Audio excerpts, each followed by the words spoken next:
ऐसे समय में जब ईरान समेत दुनिया के कई देशों में हिजाब का विरोध हो रहा है, लोग सुसाइड तक कर रहे हैं, ऐसे समय में देश के सुप्रीम कोर्ट से हिजाब के ऊपर बड़ा फैसला आने वाला है। आज सुबह 10:30 बजे जस्टिस हेमंत धूलिया और जस्टिस हेमंत गुप्ता की बेंच हिजाब के ऊपर अपना निर्णय सुनाएगी।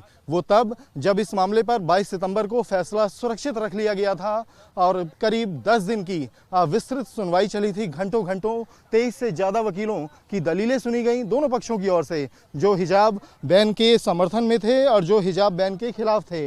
उन सभी को जस्टिस धूलिया और जस्टिस गुप्ता की बेंच ने विस्तार से सुना और 22 सितंबर को अपना फैसला सुरक्षित रख लिया। आज 10:30 बजे जब निर्णय आएगा तो ये साफ हो जाएगा कि इस देश की यूनिफॉर्म के साथ हिजाब चलेगा या नहीं चलेगा। और मसला सिर्फ हिजाब का नहीं है, क्योंकि जब हिजाब पर बात होनी शुरू हुई तो सबसे पहले हम आपको यहाँ ये बता दें कि कर्नाटक हाई कोर्ट ने हिजाब बैन को सही ठहराया था, ये कहते हुए कि हिजाब इस्लाम की अनिवार्य प्रथा नहीं है, ये कोई ऐसा धार्मिक आचरण नहीं है जो बेहद ज़रूरी हो।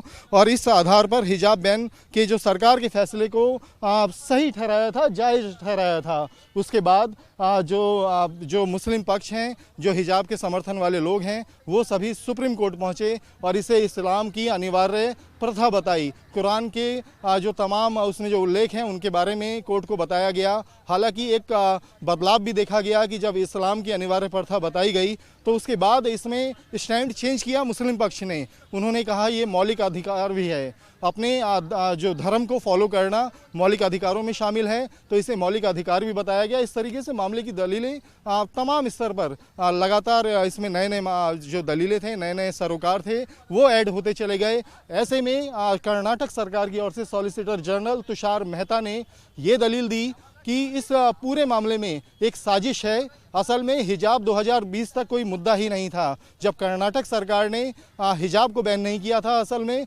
ये यूनिफॉर्म जो कोड है, स्कूल में जो शैक्षणिक संस्थान है उनमें एक समान ड्रेस होनी चाहिए, वर्दी होनी चाहिए, और ये एक धर्मनिरपेक्ष राज्य की पहचान है। ये फैसला संविधान के मुताबिक है और धर्मनिरपेक्ष राज्य की पहचान यही है कि वहाँ कोई अपना धार्मिक प्रतीक चिन्ह जो है फॉलो नहीं कर सकता। अगर ऐसा होगा तो कल को कोई हिजाब पहनेगा, कोई केसरिया शॉल लपेट कर आएगा, कोई टीका लगाएगा, कोई क्रॉस पहनेगा, इस तरह की तमाम दिक्कतें सामने आ सकती हैं। तो इस फैसले में कुछ भी गलत नहीं था, ये संवैधानिक फैसला था। लेकिन पीएफआई जैसा संगठन, जिसको अब केंद्र सरकार ने बैन भी कर दिया है, पीएफआई जैसे संगठन ने विदेशी फंडिंग की वजह से इसे एक मुद्दा बनाया।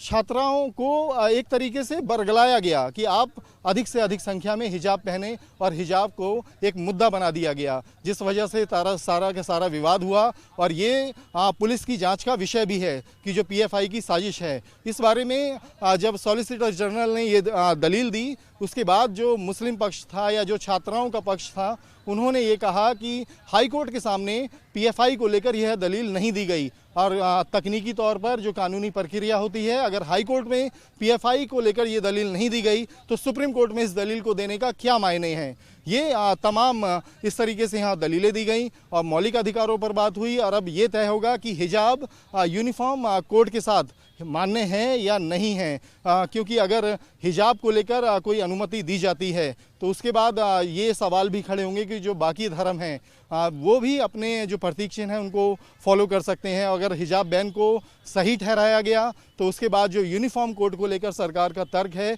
वो कहीं मान्य साबित होगा कि धर्मनिरपेक्ष राज्य की पहचान ये है कि यूनिफॉर्म कोड के साथ, जिसके साथ एक अनुशासन जुड़ा होता है, उसमें कोई भी धार्मिक प्रतीक की अनुमति नहीं दी जा सकती।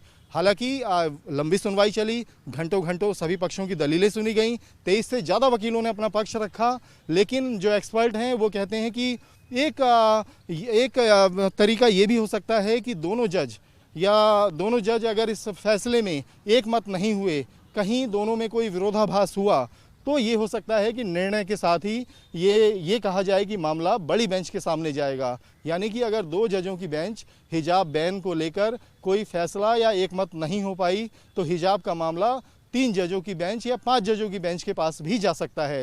ये तय होगा 10:30 बजे, जब जस्टिस धूलिया और जस्टिस गुप्ता की बेंच इस मामले में निर्णय सुनाएगी।